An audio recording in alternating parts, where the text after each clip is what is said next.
13-year-old boy saved plane from crashing 24 hours later. He received a shocking presidential invitation. She saved a passenger plane from disaster when both pilots collapsed midair. What happened in the next 24 hours? It left even the president speechless.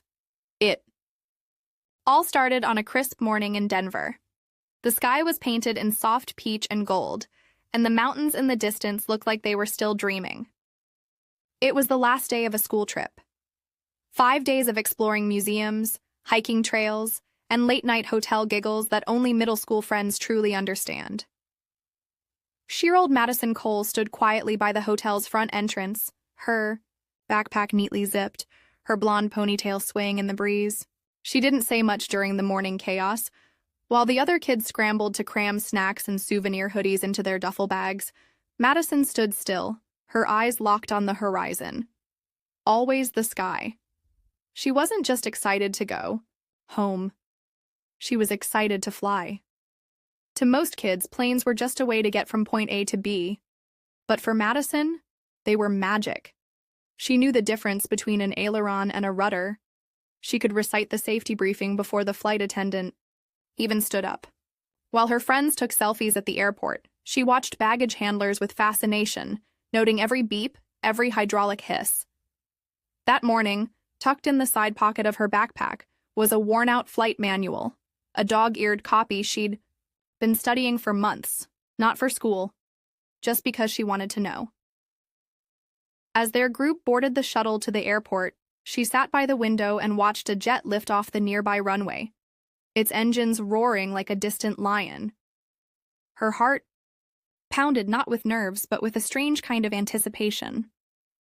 Like something was coming. Their flight, Pacific Air 219 Denver to Seattle, was scheduled to leave at 9:40 a.m.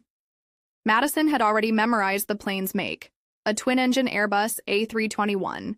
She knew its specs, the flight path, even the expected altitude.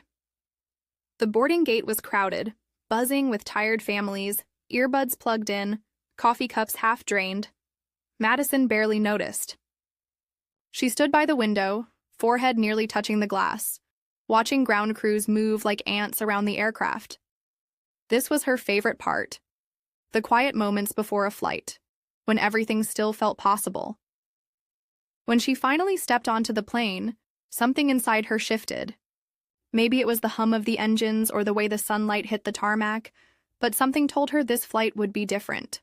Madison took her seat in row 17, by the window, of course, and buckled in with a calm that didn't match her age. While the other kids scrolled through playlists or begged for Wi-Fi, Madison opened her manual again. Page 42. Emergency Electrical Systems. 30 minutes after takeoff, cruising at 34,000 feet, the cabin lights flickered. Just once. Just enough for Madison to glance up. Flight attendants didn't react. No announcement came. But then, a sound. A strange thud from the cockpit, not loud, but wrong. Seconds later, the intercom crackled. Static. Then silence. And then, chaos. A passenger near the front stood up, shouting for help. Someone had opened the cockpit door. Screams followed. The captain and first officer were both unconscious. A flight attendant tried to remain calm, voice shaking as she grabbed the intercom. "If there's anyone with flight experience, please come forward. We need help." Madison froze. Her heart pounded in her ears. Her fingers tightened around the manual in her lap. She was just 13, a kid. But her mind wasn't racing with fear. It was scanning checklists, recalling diagrams, thinking. She rose slowly, legs trembling, but eyes steady. A teacher tried to stop her. "Madison, sit down, this isn't—" But she stepped past him. "I know how to fly it," she said quietly. No one laughed. No one argued. Maybe it was something in her voice, a steady confidence that didn't belong to someone her age. A flight attendant ushered her forward, shaking, whispering prayers. Inside the cockpit, it smelled like coffee and sweat. Both pilots were slumped in their seats, pulses weak but still alive. Madison didn't cry. She didn't panic. She slid into the left seat, hands hovering over the controls she had only ever studied, never touched. She whispered to herself, "Okay, fly, aviate, navigate, communicate." She started with what she knew, stabilizing the altitude, disengaging autopilot to assess control. She didn't have a license, but she had spent hours in simulators, reading manuals, memorizing cockpit layouts. She had the will. And right now, that had to be enough. A calm voice crackled through the radio, air traffic control. Madison grabbed the headset and said what no one ever expects to hear from a child mid-air. "This is Pacific Air 219. Both pilots are unconscious. I need help landing this plane." There was a pause on the radio, just a second, maybe two. But it felt like forever. Then came the voice of an air traffic controller from Seattle Center, calm but urgent. "Copy that, 219. Who's speaking?" Mason swallowed. "My name's Madison Cole. I'm 13-year-old. I've never flown a real plane, but I've trained on simulators. I know this aircraft's systems. Please, just tell me what to do." In that instant, a network of professionals, pilots on the ground, FAA advisors, emergency responders, activated like a nervous system. They didn't have time to question it. A young girl was their only shot at keeping 211 souls alive. And Madison? She didn't flinch. She followed instructions with laser focus, repeating everything back like she'd done it 1,000 times. "Okay. Madison, ease the yoke. Good. You're stable at 33,900. Let's run a systems check." Her hands moved with the muscle memory of someone far older.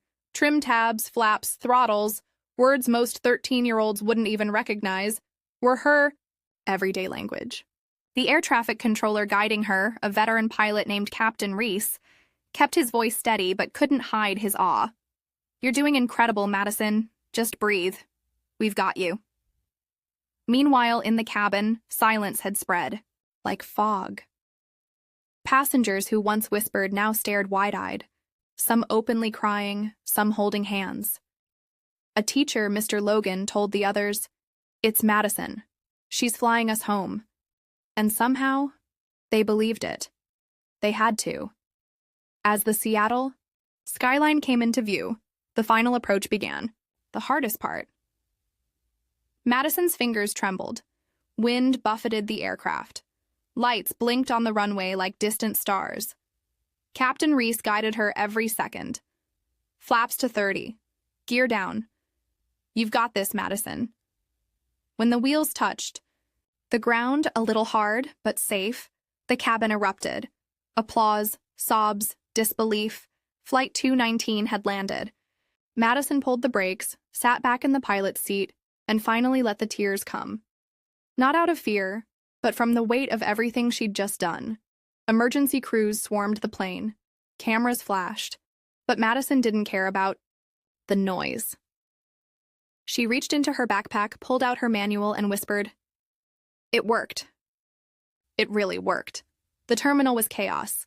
Reporters shouting questions, passengers being reunited with their families, flashing lights and television vans parked outside like it was a movie premiere. But Madison didn't notice any of it. She was seated alone on a bench near Gate C-12, her hands still trembling, her backpack in her lap. She stared out the glass wall at the plane she had just landed. Its silver body gleamed under the soft gray wash of the Seattle sky. Maintenance crews swarmed it now, checking systems, cleaning up. But to her, it looked peaceful, like a giant that had finally gone to sleep. Her teacher, Mr. Logan, stood a few feet away, quietly speaking to emergency officials. He kept glancing over at her, making sure she was okay. But he knew. Something in Madison had changed. She opened her sketchbook, the one with dog-eared pages, filled with engines and control panels and aerodynamics diagrams. Her hand moved, instinctively, sketching the angle of the landing gear she had lowered just an hour ago. The strokes were softer this time, not technical, almost reverent. In a quiet lounge later that evening, she sat beside her mom, wrapped in a blanket the airline staff had given her. The city outside was blurred with rain, every droplet on the window catching light like tiny stars. Her mom held her hand but didn't speak much. There weren't words big enough for what had happened. Then Madison whispered, barely audible, "Do you think I was supposed to be on that plane?" Her mom looked at her, really looked, and nodded. "I think you were the only one who could have been." For the first time all day, Madison smiled, just a little. Then leaned her head on her mom's shoulder and closed her eyes. The chaos outside kept spinning, but inside that quiet moment, all was still. The next morning brought a different kind of light. Not the golden glow of dawn, but the soft warmth of something new. Recognition, awe, and quiet reverence. Madison woke up in a hotel room overlooking Seattle's skyline, still wrapped in yesterday's blanket. Her mom had stepped out to take a call, and the silence was gentle, like the city itself was holding its breath. On the nightstand beside her was a letter, hand-delivered before sunrise. Cream-colored envelope, golden seal, the presidential seal. She sat up slowly, hands shaking for the second time in 24 hours. Inside was an invitation, personal, not just official. The president wanted to meet her, not as a headline, not as a symbol, but as Madison Cole, the girl who, with nothing but calm instincts and a heart full of sky, had saved an entire plane. By that afternoon, she was seated in the back of a black SUV crossing the White House gates. Her hoodie sleeves covered her hands. She looked out at the world passing by, tourists with cameras, police on bikes, school kids on field trips, and for the first time, she felt part of something much bigger than herself. In the Oval Office, she stood quietly while cameras clicked, but what she remembered most wasn't the flash or the handshake. It was the president kneeling slightly to meet her gaze and saying, "You reminded the world that age doesn't define courage." Those words would stay with her. Months later, when things settled down, Madison visited her old school. Her classmates clapped and called her Captain Cole, but she just smiled and sat quietly in the back row during assembly. When a younger student asked how she stayed calm on the plane, Madison answered softly, "Sometimes bravery feels like remembering who you are, even when everything else forgets." And that was the real story. Not just a girl who saved a plane, but a girl who showed the world that courage isn't loud, it's steady, it's prepared. And it can live in anyone. In a 13-year-old with a backpack, a dream, and the quiet confidence to rise when the world calls, because you never know when your moment might come. But when it does, it just might change everything. So picture this. It's a week later, and Madison's back home in Oregon. The cameras are gone, the news cycle's moved on, but life's still catching up. Her neighborhood looks the same, maple trees lining the sidewalk, her dog barking at squirrels, like nothing ever changed. But she knows something did. She's sitting at the kitchen table with a bowl of cereal, flipping through her old aviation notebook. Pages filled with sketches, flight patterns, emergency protocol notes in her tiny, careful handwriting. Her mom's on the phone with someone from NASA, and Madison's just sitting there, slurping milk like a regular kid, and that's what makes it all so real. Later that afternoon, she heads to the little airfield just outside town. Not for a flight, not yet, but just to be near the hangars, the hum of propellers in the distance. The mechanic there, old Mr. Ramirez, waves her over. He hands her a pair of goggles and says, "You know, kid, you're not just book smart. You've got air in your blood." She laughs, kind of awkwardly, because what do you even say to that? But the truth is, she feels it. Every time she looks up at the sky now, it's different. Not because of the fame or the White House visit, but because she knows, deep down, that when it counted, she trusted herself. She didn't panic.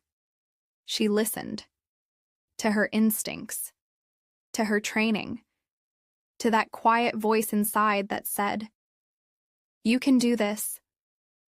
And if that voice can exist in her, then maybe it lives in all of us. A week after the headlines faded, Madison found herself back in the same quiet spot where everything had started, the hill behind her school, where she'd often sit alone and sketch airplanes between classes.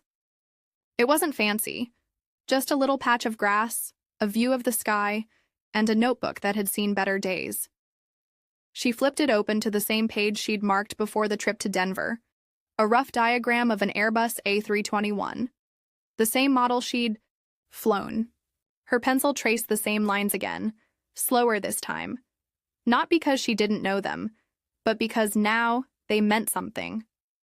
That sketch had once been theory. Now it was memory. Her phone buzzed with another notification, more interviews, more people asking for her story. But in that moment, Madison didn't need the noise. She just watched as a plane passed overhead, leaving a thin white trail against the endless blue. For the first time, it wasn't just a dream. She had flown.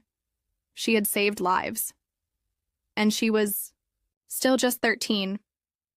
She pulled out a note from her backpack, one she'd written to herself during the field trip. It read, "Someday you'll get your wings. Be ready." She smiled, because she already had.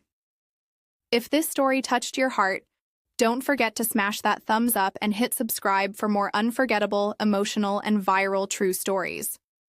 We want to hear from you. Drop a comment and tell us, where in the world are you watching from?